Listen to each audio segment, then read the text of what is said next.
we're Lorene and Glenn Ross from Island Lock and Safe, and we happen to have been at our shop at 1036 Limahana Place in the building because so many times whenever the power would go down from windstorm or whatever, we would lose electricity and we'd lose all our food in the refrigerator. So we went to the shop, one, to be available and if anybody came by, two, to run the inverter in our van to charge our refrigerator. So wasn't the first fire, so we had planned, we would try to be as prepared as possible. We bought the inverters knowing that we were going to deal with the power being out again at some point. For probably another 3-day stint. So we're like, don't open the refrigerator, just plug it in, you know? Right. And so we had a small window air conditioner. The inverter was big enough that it could run the refrigerator and the air conditioner. So the windows were down. We were just sitting in. We were just going to wait it out. Just waiting it out. We thought everything was fine. Nobody thought what was going to transpired. She had gotten concerned and was thinking about how we should probably be prepared for the worst case scenario. And he was like, how can we have a fire? The power's been off since 4 a.m. There's no way that there could be a fire from a down power line or anything else for that matter. And went over and opened the window and I said, I think I smell smoke, but the sky I could still see was blue. And so I went in the stairwell and I said, oh, I smell smoke. He goes, I smell it now too, so let's go check it out. As soon as I smelled it. Ran down the stairs, we opened the door, sky's still blue overhead. But just 10 feet away around the other side of the building, you could see the smoke rolling over the wall. And there was people over there and we're like, did anybody call 911? And they're like, no, I'm sure they know about it by now. What? I don't have phone reception. We hadn't had phone reception since 4 a.m. We just said, you guys need to get out of here. Get out of here now. Leave. And so there was even a neighbor whose door got ripped off of the hinges from the wind, how it was going by so fast. And she I was asked like, me, she I'm like, said, Glenn, that man needs I help. go, no, we have to go now. We need to go now. We literally went inside the shop, started grabbing some things that we thought we could get into our vans, but it was apparent that things had gotten really bad once we saw that the fire had jumped our shop. It was, the smoke started filling in and the sky started turning black in just a couple of minutes. And so I got terrified, and apparently he saw that in my face because I'm not very good at hiding things, I guess. Once I saw the fear in her eyes, I knew it was and we just got in the vans and we pulled out, and as soon as we pulled out, there was Haliohana Apartments was already on fire on the other side of us. So there was fire behind us, to the side of us, and on the left of us. And when we pulled out on the highway, all the power lines are down, down, down, down. And you're each in a van? Separate vans. Okay. I took one van, he took another van. And immediately we were hit with the traffic. Everything was stopped. We're trying to go north. Nothing's moving. As I'm watching the smoke going by and getting darker and darker behind us in the rearview mirror, I started moving the van like this in the street over in the opposite lane that I wasn't supposed to be, and then coming back, and somebody had gotten between us, and I told him, go, go, go, and Glenn went and go, and I got out, and I told him, get in front of me, get in front of me. And so he got in front of me because I was like, okay, I can just follow. And I'm like sitting there and we're not going anywhere. And I'm just getting more and more terrified by the minute. And I put my van in park, left it running because I didn't want it to stall out, put the window down so that in case something happened, it locked itself. I ran over, beat on his window. Scared the bejesus out of me. I told him, I said, you see that field? You see that field? Telling me to let's run for our lives. They don't start letting us through, just run right through that field, just drive right through that field and into the ocean. I kept telling him that. Go to the ocean, go to the ocean. We then went into the Safeway parking in the opposite direction just to get out of the road and try to get things moving, and then did that all the way to the other side entrance to where we got out on the street. And then we finally got down on Front Street, but we were in the front of that whole traffic jam. Luckily, we were jumped in our van when we did, but we could have been in the rear part of that, which was, we all know the devastation that happened. Just 2 at blocks that away, point. people lost their lives sitting in their car. You know, we were almost there too. There was no siren, nothing to tell us, no alert, nothing to say, run for your lives, you know. And once we got onto Front Street, we forced the 2 lanes up and then got on the on the highway, and there was people still trying to get down to Lahaina. There was people trying to get home in Lahaina. I'm It was sure they were already too trying to late. get to loved ones and trying to see what they could do to protect their house and their home and everything. And Or get to, their loved ones. so, In the wake of the fire, we've just been making keys for cars and opening safes for people. And first thing we did is we watched the fire the next couple of days from the hillside at Laniakeha. The gates were open, so I would go up there with my van and just peer over that ridge and watch, and it was just heartbreaking. And so we knew that we were going to have tons of people calling us in need of our services, cars that they had to abandon in the fire zone, safes that were being left behind and their homes locked, with wishes that, and hopes that their personal, most precious items would still be there. And so we ordered those tools and equipment so that we could help those people out. We've been working really hard to try to get in there, but they won't let us in there. They won't let us help. They just keep the barricades up. And people are calling us desperate. And finally we got in a couple of days ago and we're able to help some folks out. They're grabbing safes out of these properties and they're trucking them out. So we've opened a few safes for people, but most devastating. It burns so hot and so there's fast, there's just nothing left in their ashes. safes. And it's horrible to look at these people's faces as they peer into that safe and they find that their lives are completely gone, that they thought would be safe. There's a few cars that didn't burn, but the people lost the keys in the interim, and they won't let us in to make the keys for the cars to help so that the people can have a vehicle at least, you know. And we're just trying to do whatever we can to help. Of course, we're not charging people. But as far as where we're going to go with our company's been here since 1982, and we've owned it for 21 years. And in a flash, everything is gone, all of it. All of our equipment, all of our inventory, all the things that, you know, we just took for granted that we're going to be there, like you do. And we haven't been able to get a response from our insurance company yet. It took a couple weeks to get a hold of them because there wasn't even any reception on the phones. You couldn't even text or anything. We'd pop out at a spot, and then when they started putting up the little Wi-Fi things, we would go to them and sit there until the phone rang, and then we would go see about helping people. But yeah, it's mostly been like, oh, the vehicle's there, we can get in, and we go sit and wait, and they won't let us in. So now, unless they've got special permission, there's no way you can get beyond the barriers. So Some people don't even have vehicles. They can't go get supplies. They can't go to the other side. They're stranded or having to rely on somebody else. And you can see the car right there, and they won't let us pass the barriers to help these people.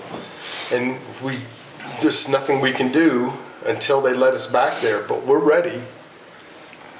So hopefully we'll be able to do that soon. yeah, hopefully they'll open it up and let people get to their cars and their safes and stuff like that, and maybe some stuff will survive, and then it's a matter of, you know, how are we going to rebuild Lahaina, you know. But we were the only locksmith company on this side of the island, and like I said, it's been here since 1982. Everybody knows where it is. That's where you go get your keys made, and the area is going to need a locksmith. Yes, you guys are the best. Yeah, so, you know, a lot of people have used it. either directly or indirectly. But that's, our story. We're just trying to be positive, just try to, Help where we can help. that's all we can do. Just like everybody in this community, we're just trying to move forward. Trying to stay, trying to help, trying to make sure that we can do what we can. And we'll keep doing it as long as we can do it. We didn't lose our home in the fire or anything like that, but we lost our business in the fire. And we had area upstairs where we had all of our, personal things. We spent so much time at the shop, and so all of it was all in one. And so we went ahead and set up a Venmo account in hopes that we're going to be able to hang on until, and weather the storm until they let us rebuild, let us, open our business again and be able to serve the community like our company has since 1982. We've been here 21 years, and Lahaina welcomed us with open arms, The islands have a way of keeping the ones they want and spitting off the ones they don't, right? And we've been here for a long time, and we hope to be here for a lot longer and continue. We keep buying new equipment and learning new things so we can continue to help people with their lost keys for their car, or you need a spare key, or you need your house rekeyed or something like that, or their business. And so we do all of it, kind of home, auto, commercial, residential, safe and vault and access control work. And the safe work now seems to be only opening safes that only have ashes. It's devastating. It's for the small businesses, they burn to the ground, and then everything they had in their safe is gone too. Yeah. Right. We're so honored that you guys are here and you shared your story and your experience of getting out, at least with your lives. Yeah, by the skin of our teeth. But It was close. yeah, I mean, thank goodness you were aware of, maybe I better go out and see if I can smell any smoke, or I just got a gut feeling all of a sudden Yeah. that maybe we should get ready in case there's a fire, and decided to open the window and take a sniff, and that's how I found out that the fire was actually already all the way around us.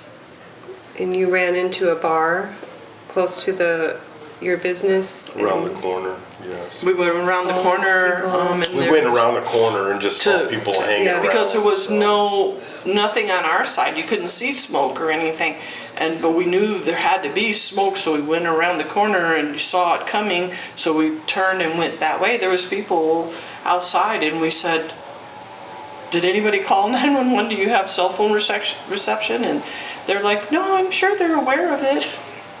Right, because if there was an emergency, they would let us know with a Right. siren. Certainly or something. everybody would have heard the siren, right? Right, And right. known that there's a major problem going on. Right. And that didn't happen. So people were, I'm sure to some extent, lackadaisical with their response and what to do, Why would you think of that if you don't hear a warning?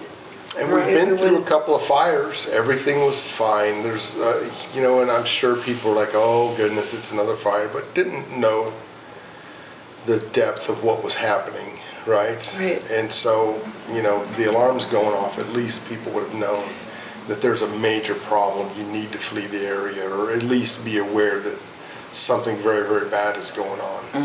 And that never transpired.